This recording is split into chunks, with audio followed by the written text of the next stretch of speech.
The Odyssey by Homer, translated by Robert Fitzgerald. The Witch Circe.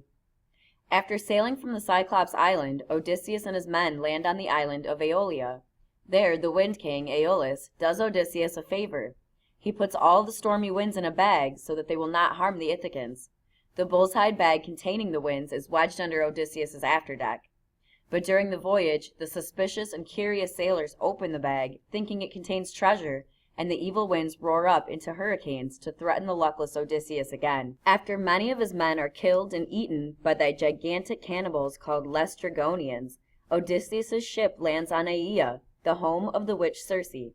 Here, a party of 23 men, led by Eurylochus, goes off to explore the island. Odysseus is still telling his story to King Alcinous in his court. In the wild wood they found an open glade, around a smooth stone house, the hall of Circe. And wolves and mountain lions lay there, mild in her soft spell, fed on her drug of evil. None would attack, oh, it was strange, I tell you, but twitching their long tails they faced our men like hounds, who look up when their master comes with tidbits for them, as he will, from table. Humbly those wolves and lions with mighty paws fawned on our men, who met their yellow eyes and feared them. In the entranceway they stayed to listen there. Inside her quiet house they heard the goddess Circe. Low she sang in her beguiling voice, while on her loom she wove ambrosial fabric sheer and bright, by that craft known to the goddesses of heaven. No one would speak until Polites, most faithful and likable of my officers, said, "Dear friends, no need for stealth. Here's a young weaver singing a pretty song to set the air a-tingle on these lawns and paven courts. Goddess she is, or lady. Shall we greet her?" So reassured, they all cried out together, and she came swiftly to the shining doors to call them in, all but Eurylochus, who feared a snare. The innocents went in after her.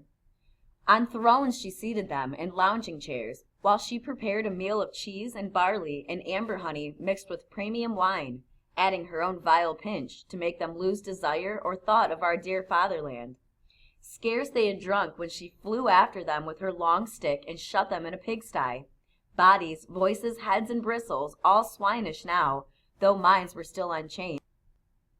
So, squealing, in they went, and Circe tossed them acorns, mast, and cornel berries, fodder for hogs who rut and slumber on the earth.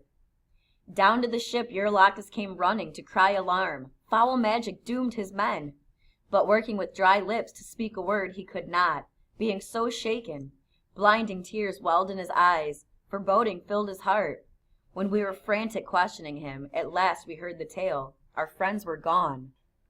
Odysseus leaves the ship and rushes to Circe's hall. The god Hermes stops him to give him a plant that will weaken Circe's power. Homer calls it moly. It might have been a kind of garlic. Protected by the plant's magic, Odysseus resists Circe's sorcery. The witch, realizing she has met her match, frees Odysseus's men.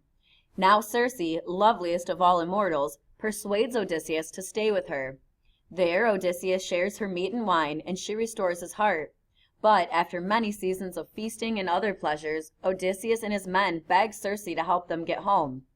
She responds to their pleas with a command that Odysseus alone descend to the land of the dead, the cold homes of Death and pale Persephone, queen of the underworld. There Odysseus must seek the wisdom of the blind prophet Tiresias.